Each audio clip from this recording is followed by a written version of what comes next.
तो मैं ख़्यालात रखता था डेवलपमेंट के और बाकी कामों का मैं ख़्यालात रखता था कि मैं इस तरह की डेवलपमेंट होनी चाहिए, इस किस्म के काम होने चाहिए, इस तरह से खिदमत जो है लोगों की होनी चाहिए, इस किस्म के काम होने चाहिए। इस चीज़ को, इन ख़्यालात को देख करके कांग्रेस की तरफ से मुझे इनवाइट किया गया। इस समय हमारे साथ बात करने के लिए महोर ए सीट से नवनिर्वाचित डीडीसी सदस्य मास्टर मोहम्मद इजराइल जी हैं। आपको बता दें कि इन्होंने अपनी पार्टी के मुमताज़ अहमद खान जी को मात दी थी और सबको चुकाया था। इस समय हमारे साथ बात करने के लिए मौजूद हैं। आइए इन्हीं से बात करते हैं। सर, आज शपथ ग्रहण आपने की है, कैसा महसूस कर रहे हैं और क्या कहेंगे बाहर आकर? हम इसको एक नया दौर तस्वर करते हैं कि मेरी ज़िंदगी के बीच में मैं पहली बार मैंने जो है ये हलफ लिया है और मैं एक नए दौर में अपने आप को दाखिल हुए महसूस करता हूँ। तो आप इससे पहले जानना चाहेंगे, आप मास्टर थे, कब आपने क्या पहले आपने रिटायरमेंट ले लिया था और किस तरह से आपको इसमें इंटरेस्ट पड़ा कि राजनीति में उतरना चाहिए और बदलाव की कोशिश करनी चाहिए? जी, मैंने 2008 में रिज़ाइन करके अपनी सर्विस से रिज़ाइन करके मैं एजुकेशन में टीचर था, टीचर में मास्टर ग्रेड में था मैं, और उससे मैंने रिज़ाइन करके इलेक्शन कंटेस्ट किया था उस टाइम। राजनीति में उतरने के लिए ही आपने रिज़ाइन किया था?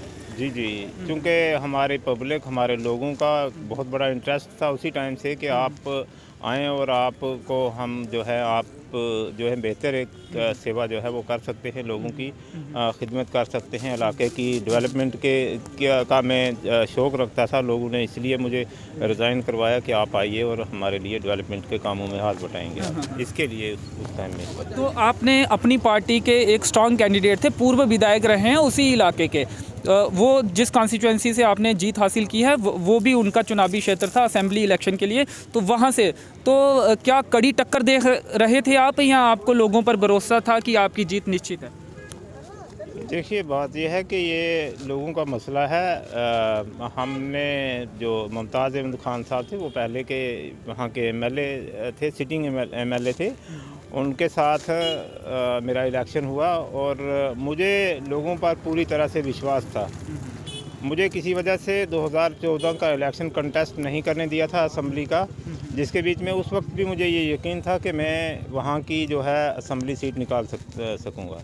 लेकिन उस वक्त इस किस्म के हालात पैदा हुए, इस किस्म के उन हालात ने इस किस्म के समीकरण जो हैं वो पैदा किए गए कि जिसकी वजह से मुझे लड़ने नहीं दिया गया, या किसी वजह से जो मैंडेट वगैरह के मामलात होते हैं उनमें नहीं जाने दिया गया। उसकी वजह से उस वक्त का वो इलेक्शन नहीं कंटेस्ट करने दिया था और मुझे उस वक्त भी ये यकीन था कि मैं उसमें मेरी जीत हो सकती थी। लेकिन आज एक मौका मिला मुझे और लोगों ने हमारा तावन दिया और आपने देखा होगा कि एक अच्छी लीड के साथ हमें वहाँ से जिताया है। तो कांग्रेस आपने कब ज्वाइन की और इकलौते मेंबर हैं आप कांग्रेस के, तो उसे किस तरह से देखते हैं आप? देखिए, बात यह है कि जो मैं ख़्यालात रखता था डेवलपमेंट के और बाकी कामों का मैं ख़्यालात रखता था कि मैं इस तरह की डेवलपमेंट होनी चाहिए, इस किस्म के काम होने चाहिए, इस तरह से खिदमत जो है लोगों की होनी चाहिए, इस किस्म के काम होने चाहिए।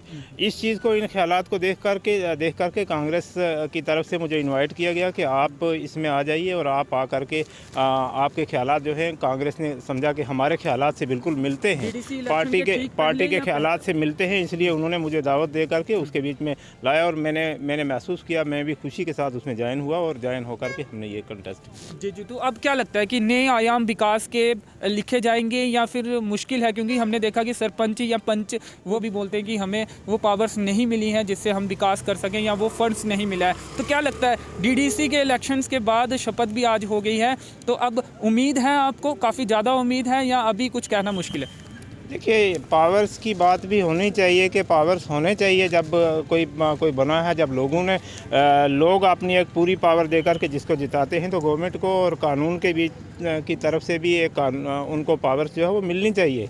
लेकिन पावर्स, जो असली पावर है वो लोगों की दी हुई पावर है और हम उसी पावर को इस्तेमाल करके, उनकी ताकत को इस्तेमाल करके हम पूरी तरह से डेवलपमेंट के कामों में किसी किस्म की कोई कसर बाकी नहीं छोड़ेंगे और हम पूरी तरह से कोशिश करेंगे कि हम अपने उस वादे पर जो लोगों का जो हमारे मतलब जो जज्बा है, उस जज्बे को जो है हम जो है उस पर पूरा उतरने की कोशिश करेंगे और यकीनन उतरेंगे हम।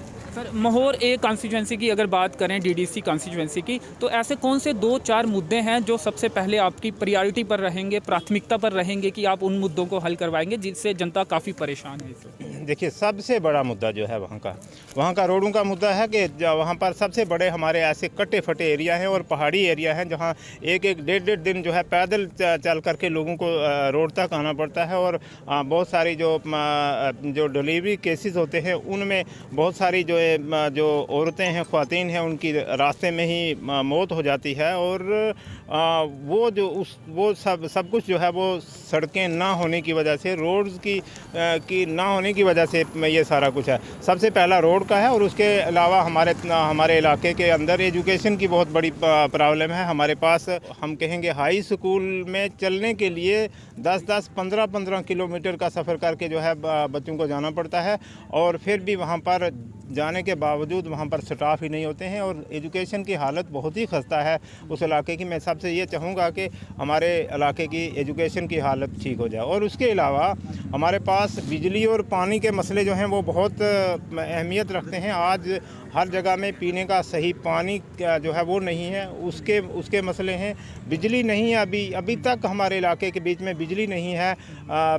अगर है कहीं तो वहाँ पर अच्छी से जो है कट जो है वो बहुत ज़्यादा होता है और उसमें जो है वो बड़ी दिक्कत है। हम चाहेंगे कि हम एडमिनिस्ट्रेशन से, मुतल्लिका डिपार्टमेंट से मिल करके इन चीज़ों के बारे में बात करें कि आप कम से कम एक टाइम टेबल रखिए, बिजली के लिए भी एक ऐसा टाइम टेबल रखिए कि हमारे बच्चों ने पढ़ना होता है, रात को जब उन्होंने पढ़ना होता है उस वक्त कट हो जाता है और उसके बाद आधी रात के बाद दे देंगे बिजली, तो उसके देने का क्या फ़ायदा है जब शाम से 10 बजे तक नहीं होगी। जो बच्चों के पढ़ने का टाइम है 10-11 बजे तक का, उसमें बिजली नहीं होगी तो क्या फ़ायदा है।